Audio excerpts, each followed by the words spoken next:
So many of you have converted areas of your home into spaces for listening to music or watching movies. So we thought it'd be fun to start a new series of videos that maybe can help you get the most out of your hi-fi and home theater space by sharing some room layouts that maybe you haven't considered. Let's kick things off with one of the more common rooms we see being used for your home audio systems, the spare bedroom or office. According to the internet, the average size of a guest room or office is 10 by 12 feet, which is 120 square feet or just a little over 11 square meters. Smaller spaces like this can make deciding where to place all of your hi-fi and home theater gear a little bit overwhelming, especially if you care about good sound. Now, this video will focus on room layout based on a space's inherent physical constraints and not your budget. I will be speccing the essential equipment needed to build a common hi-fi or home theater system, but again, the gear featured in this video is merely an example. You can use whatever equipment you want so long as it's relatively similar to our examples and likely achieve similar results. Now, one of the first things that I recommend that you do is to think about your goals for the space and who may be using it. Since most of us don't have the luxury of having a room that only one person uses, I'm going to go ahead and assume that this room needs to pull double duty, allowing the space to be used for music and movies, while also having the option to repurpose it at a moment's notice. After all, even a spare room is still really valuable real estate that may be needed for the occasional guest or maybe more often as a place for your kids to do their homework. You get the idea. And to any interior designer who may be watching this video, know that I try and take a more practical approach to laying out spaces by starting with the TV. I know it's terrible feng shui to center any space around a screen, but failing to accept certain realities of life often leaves you with rooms that may look really, really good in a magazine, but fail to meet how most people live their lives, especially when it comes to enjoying music and movies. And while we tend to focus more on large TVs on this channel, a 10 by 12 room probably can't accommodate a 100-inch display. Not to say that some of you aren't going to try and shoehorn a 120-inch projection screen and 3 rows of Valencia seating into 120 square feet. I just don't recommend it. Did you know that according to the Society of Motion Picture and Television Engineers, aka SMPTE, the recommended seating distance for a 98-inch display is 13 feet? Since we're working with a room that is only 10 by 12, that's not going to work. We could try to make our 98-inch Sony X90L work if we adhere to the THX viewing distances, which is 11 feet, but this doesn't leave us much room for seating, so it's still a no. 85 inches? Nope. How about 75? Well, now we're getting somewhere. A 75-inch calls for a seating distance of 10 feet to maintain a 30-degree viewing angle, or 8 feet if we want to go a little bit more full Carl and enjoy the THX recommended 36-degree viewing angle. However, I'm gonna make a case for the tried and true 65-inch display here, as it gives us the most flexibility in a small space, and I promise we'll still have an immersive experience when we're through. The seating distance for a 65-inch display is 7 to 8 feet, giving us some room to experiment with our furniture and speaker layouts. A lot of people with small spaces think their only choice is to shove all of their furniture up against a wall, but I'm here to show you that you actually can have other options. The 65-inch TV mounted at the proper height with a seating position of 7 feet means we have 7 feet in front of us and 5 feet behind us to work with in our 10 by 12 room. Now, I've chosen a Sony Bravia 8 OLED for this exercise for 2 reasons. One, we use a similar OLED in our bedroom, Sony's older A95K, and have had no complaints. Second, because we're working in a smaller space and sitting closer, we don't necessarily need eye-watering brightness, so an OLED would be perfect in this situation. But if your spare room has a lot of windows and you can't control the light, I would recommend maybe TCL's QM8 series instead. The 65-inch Bravia 8 is roughly 57 inches wide or 145 centimeters. And if I center the TV on the 10-foot wall, this also gives us roughly 2.5 feet on either side of the TV for our speakers. I know, it's not a ton of room, but it's still doable. Now, some of you may be thinking I'm about to say, just go get a soundbar. While a soundbar would work in this situation, I'm not going to take the easy route. What can I say? New year, new me. Of course, if you like soundbars like me, the Sonos Arc Ultra immersive system, or even a Sony Theater Quad with the SW5 subwoofer would work using the same layouts we're going to go over. For some of you, that may be a better, more straightforward, and more cost-effective solution. But for now, I'm using our 2024 budget speaker of the year, ELAC's debut 3.0 bookshelf speakers and matching center. Only I'm going with the DB53s at $350 a pair over the DB63s we reviewed to save on space. And while I could totally reach for a pair of Kanto stands for my left and right mains, and maybe even a shorter version for the center, this would be a waste of space given our tight quarters. Instead, I want to find a console like this one that is deep enough to house all of our AV equipment inside the cabinet, and at 80 inches is wide enough to hold all 3 ELAC speakers, including the center channel. Of course, if this isn't your style, you can always go for a different look. Any media storage console will work for this setup so long as it is roughly 80 to 90 inches long and a little less than 24 inches tall and at least 16 to 24 inches deep. While you could go with something smaller, remember, in this scenario, we need the cabinet to be large enough to have the proper separation between your speakers. Now, some of you who have been with us from the very beginning will recognize the name BDI. We used one of their consoles for years back in our Austin home. They are more expensive, but you will appreciate knowing that they make dedicated media storage consoles that support a lot of weight and are more likely to accommodate full-size components like amps and receivers.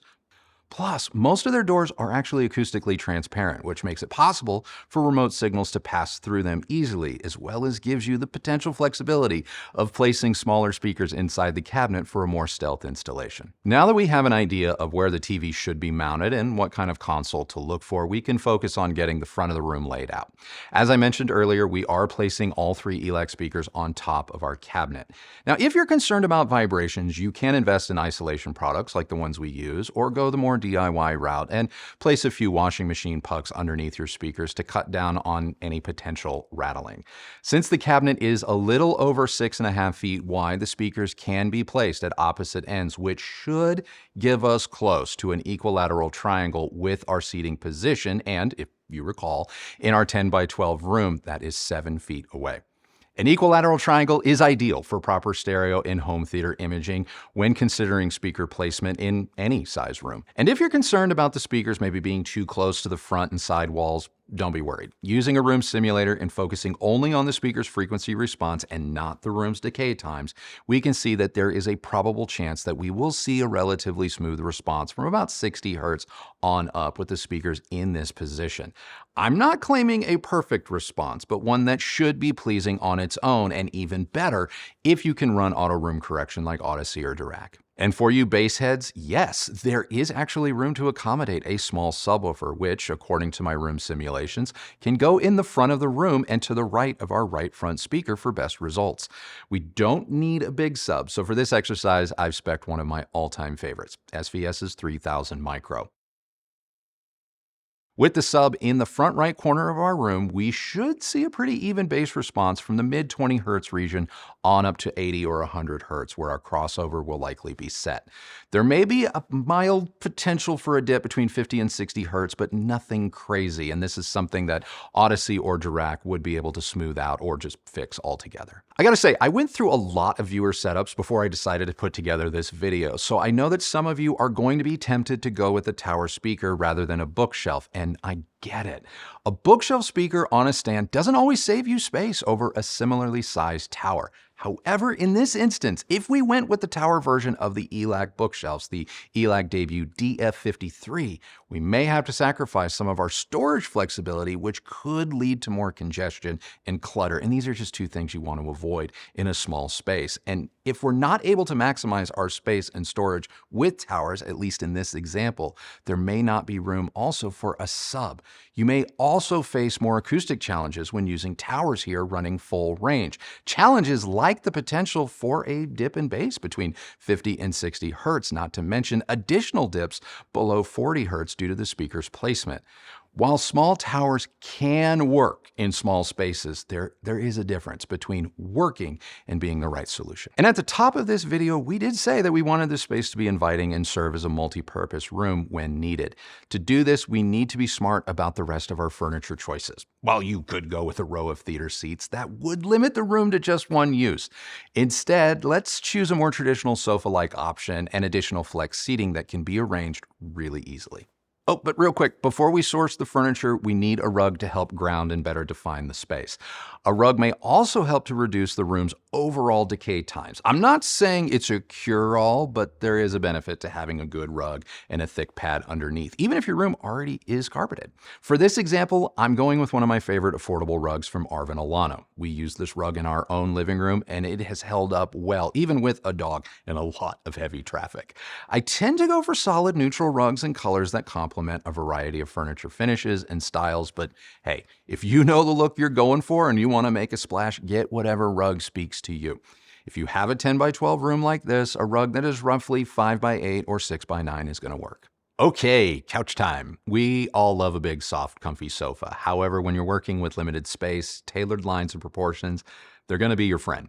To have more placement options and allow people to move around the room a little bit more easily, we should focus only on smaller, say, love seat size sofas. Not that our room can't accommodate a more traditional 3-seater, but something along the lines of a love seat will be a better fit. This one from Williams-Sonoma is 70 inches, or you can go with a small sofa sleeper like this one from West Elm, which checks off our multi-purpose box, really nicely. It has a timeless shape that will work with a lot of different interiors.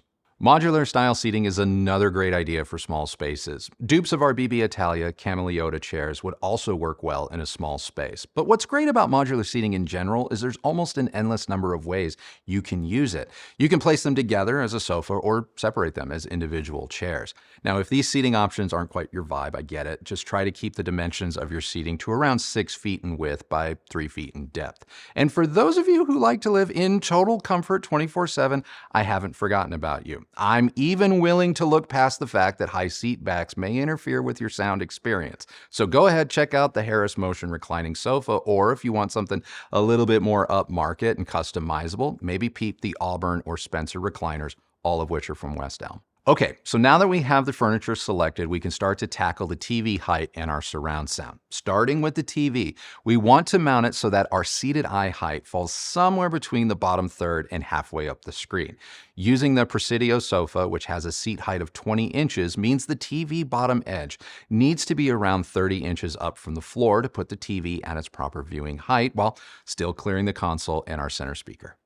Moving on to the surround sound speakers, many of you ask what you should do if you can't put the speakers behind your sofa. And I have to wonder if you really don't have the room or if you've done what bachelors have done since the beginning of time and just slammed your sofa up against a wall.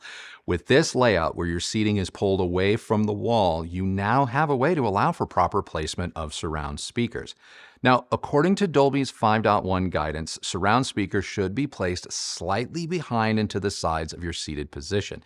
And this placement is going to allow for the most seamless 360-degree sound field when watching movies. Not to mention, it's going to give you a greater sense of depth and scale to the soundstage when listening in stereo because the sofa isn't slammed up against a wall. Now, in this example, though, we can see that our right surround speaker, when placed on a stand, kind of interferes with the flow of traffic as soon as you enter the room. It doesn't completely stop it, but it is a little awkward. If you run into a similar situation, you can wall mount your surrounds or go with in walls or in ceilings, all of which are going to free up space and, more importantly, maintain that proper Dolby speaker placement for a basic home theater. You could go with a pair of Kanto stands for surround sound duties, or you could mount the DB53s on your wall. Now, quick tip, the DB53s, they don't have built-in keyhole mounting points, so rather than drill into their MDF cabinets, we can use a pressure fit mount like those from SUBTECH. These mounts will give you the placement flexibility and free up floor space for better traffic flow. Of course, if you don't want to see any more loudspeakers, in-wall or in-ceiling speakers are definitely worth consideration. Christy's going to go ahead and link to a few in the description below. Now, I get it, renters, you're probably going to have to rely on stands or the mounts, but if you own your own home, I highly recommend in or on-wall speakers in tight spaces. Now, depending on the depth of your sofa, there may be room for a small writing desk or console table behind the sofa. This will give you a place for a reading light or two, or just somewhere to set your drinks. It could also be a homework spot if you have kids or if one of you works from home. A small accent chair tucked under the table doubles as extra guest seating. Speaking of additional seating, if you play your cards right, you may even have room for a smaller accent chair in the front, like this stylish Eames rocking chair. Now, in a small space like this, I don't typically recommend a coffee table, especially if you're going with a sofa sleeper like the Marin we spoke about earlier. But I do recommend small ottomans that, when paired with a tray, can become instant coffee tables while also being really easy to move or store when necessary.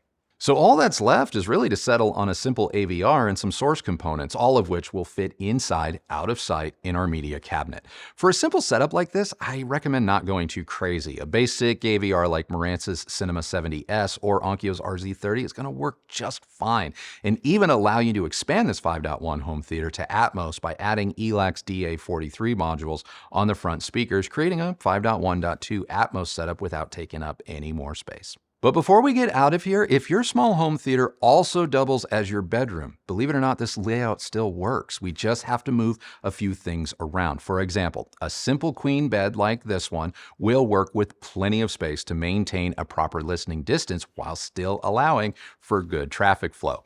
Now, in this case, I would likely suggest a console or dresser like the Parker. Instead of going with a more traditional entertainment center, you can use a dresser and get more use out of it in a bedroom configuration.